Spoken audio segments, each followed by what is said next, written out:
Qasja për t'ju kundërvënë me libër shtëpi e Batonaxhiut pas një shkrimi ku ngrinte një shtatore lavdie dhe lavdrimesh për Edi Ramën është më së paku jo produktive. Kjo jo thjesht se Batoni publikoi një shtatore tjetër edhe më të madhe ditirambesh ndaj Bablokut, pasi edhe pse vë emrin e tij nuk është Haxhiu që i shkruan ato fjalë të radhitura, jo. Është vetë lartgjatësia e tij, kryeministri plotfuqishëm Edi Rama, ndërkohë që Batoni është thjesht një mjet për të arritur qëllimin.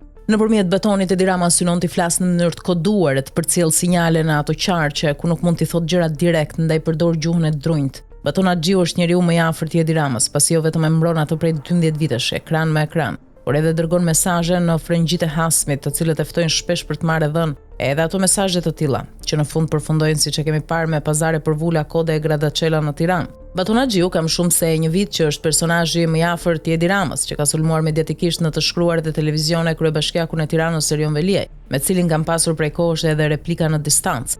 Shumë madje edhe Veliaj vet. Lat kuptoj se Haxhiu është mërzitur se nuk ka marrë reklamat apo punët e kërkuara nga bashkia për bashkëpunim mediatik apo sondazhe. Në të vërtetë Batoni e ndërmori atë hap vetëm me shtysën dhe kërkesën e Edi Ramës për të dërguar mesazhe në qarqet ndërkombëtare, por edhe në institucionet e tjera me influencë se Babloku i Mer Lalës e kishte braktisur njeriu më të rëndësishëm pas tij në Partinë Socialiste. E kur ndodhi ajo që ndodhi, gjëra dolën sheshit, kurse në sagën më të re të ditirambeve mediatike për Edi Ramën, Batoni porrekej të dërgonte një mesazh shumë të kopshëm. Sipas asaj që shkruante Batoni, Edi Rama është i zhgënjur nga njerëzit që ka përreth e tani kërkon ta bëjë gjithçka vet, duke marrë të gjithë frerët e pushtetit në dorë. Që do të thotë se nuk i del pushteti ekzekutiv, por kërkon edhe më shumë. Nuk i del buxheti i shtetit për ta menaxhuar, nuk i del drejta ekskluzive për dhënë leje për kulla mbi 12 kate si kryetari i KKT-s, nuk i del fuqia për të emëruar personalisht gjithë krerët e policisë, shërbimeve sekrete, ambasadorët apo edhe të dërguar në institucione të pavarura, po kërkon edhe më shumë. Autokracia nuk lind vetëm nga ambicia e një lideri,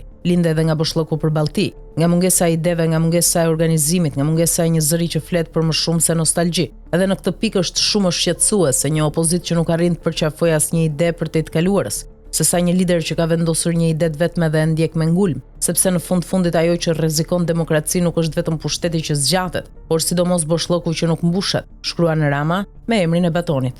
Sinjali është i dukshëm. Edi Rama po i kërkon opozitës që pas 11 majit të ndryshohet sistemi zgjedhor e me shumë gjasa edhe institucione të tjera, pasi Babloku nuk do t'ik nga politika në fund mandatit të katërt. Ka mundësi që ta ketë planifikuar të lërë postin e kryeministrit, duke synuar një karrige tjetër atë të presidentit të Republikës. Në vitin 2027 përfundon mandati i presidentit aktual Bajram Begaj, pikërisht kur Rama thotë që mbarojnë edhe negociatat me BE-n për antarësim. E kështu ka vizatuar një rrugë të ngjashme me mentorin e tij politik Recep Tayyip Erdogan, që të synoj karrigën e kreut të shtetit. Ka shumë mundësi që të mos e përmbys kushtetutën, duke e bërë kreun e shtetit edhe kryetar qeverie si sultani.